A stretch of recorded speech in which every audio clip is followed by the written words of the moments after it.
Due to the current state of the MCU and the sad realization that the franchise may never be the same ever again, I wanted to take a look back and start from the very beginning. Let me ask you this, who is Iron Man? Before Tony Stark answers that question with the very last line of the movie, I guess spoilers? Let's take a look back to 2008. Before the movie, before the trailers, I had no idea who Tony Stark was. I was a Spider-Man kid, and no other superhero could touch a disgusting hair on Peter Parker's finger. That was until my mom dragged me to the theaters to watch this movie, and the rest is history. Literally. Pete Becker from Friends is a genius director behind Iron Man, and much like his character's stubbornness to compete and become the ultimate fighter, Jon Favreau competed with the studio and was stubborn on his stance on wanting Robert Downey Jr. to be the flawed protagonist of 2008's newest hit. But thankfully, unlike his character, Jon Favreau succeeded where Pete couldn't. As the movie starts, we get brief glimpses of Tony's character, and now that we know how his arc ends, it's a punch in the gut to see this version of Tony be so young and immature. There's so much character development happening throughout these films, and I love it. Mainly from Tony and Rhodey. Tony goes from self-centered to selfless, and Rhodey goes from Terrence Howard to Don Cheadle. Let's go back to Tony. Tony is flawed. He's no Peter Parker who was a nerdy high school kid doing the right thing because of responsibility.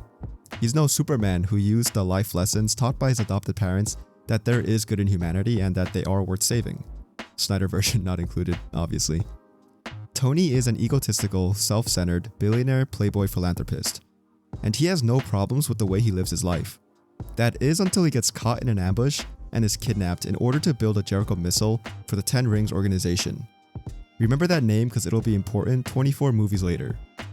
Tony meets Yen Sid. Oh nope, that's Kingdom Hearts. Tony meets Yin Sen, a genius physician and surgeon who helps Tony in captivity, and the two start forming a little bond.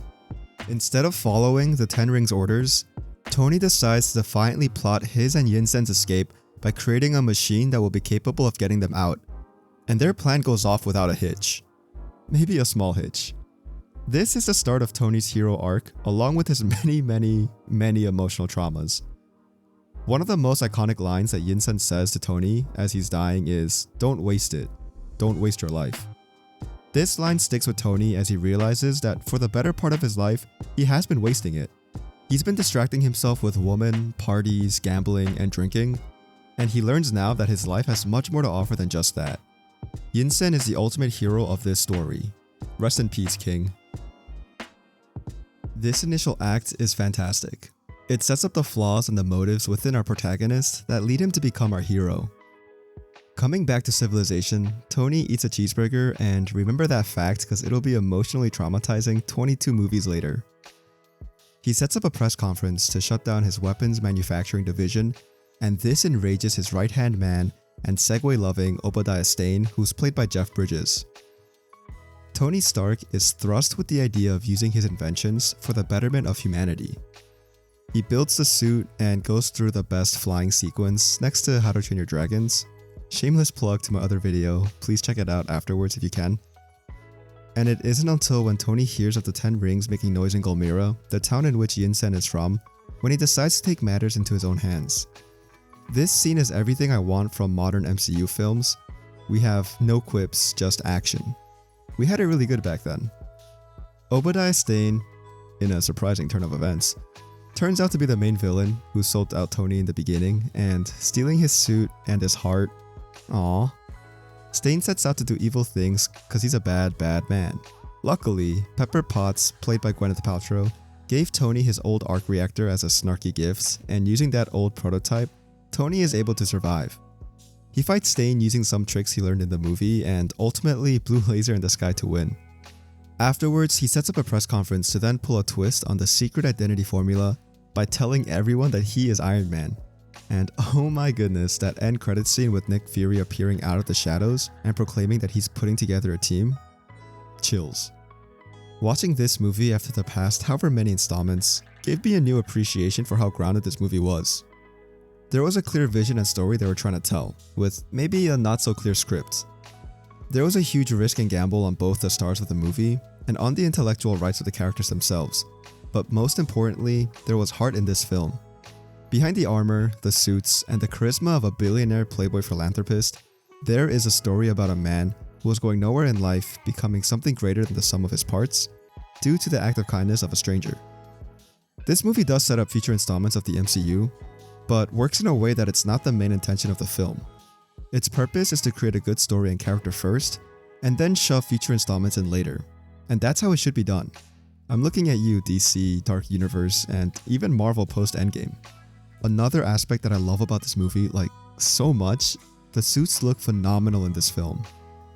Even more so than the hyper CGI'd versions of the current MCU installments, there's something beautiful about seeing practical effects, albeit masked up with some CGI, but seeing the dirt and grime brings so much realism to this world that CGI just can't seem to replicate.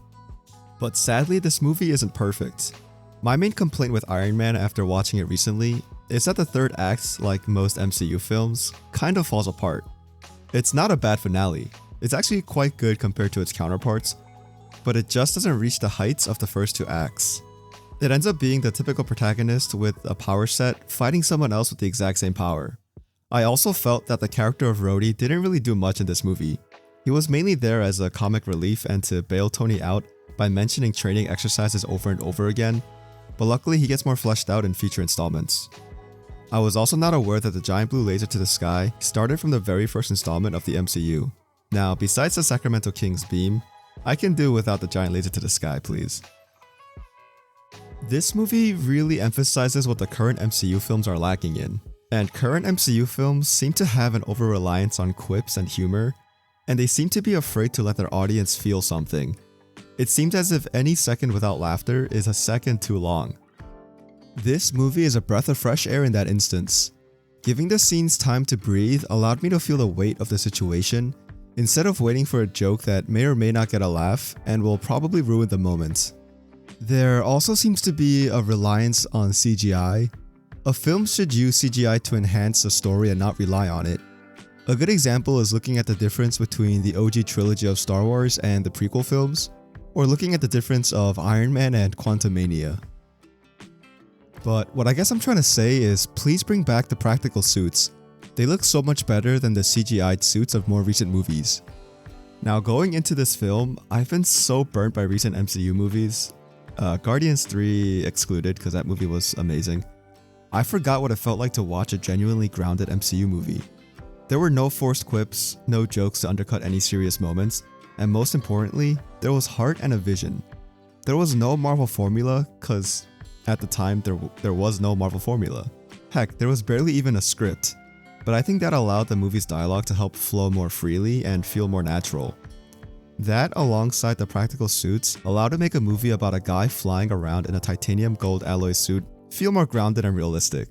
And finally, thank you for going through this journey of revisiting the original Iron Man movie with me. This was always my favorite movie in the MCU, and it's definitely up there in the top tier next to Infinity War and Winter Soldier.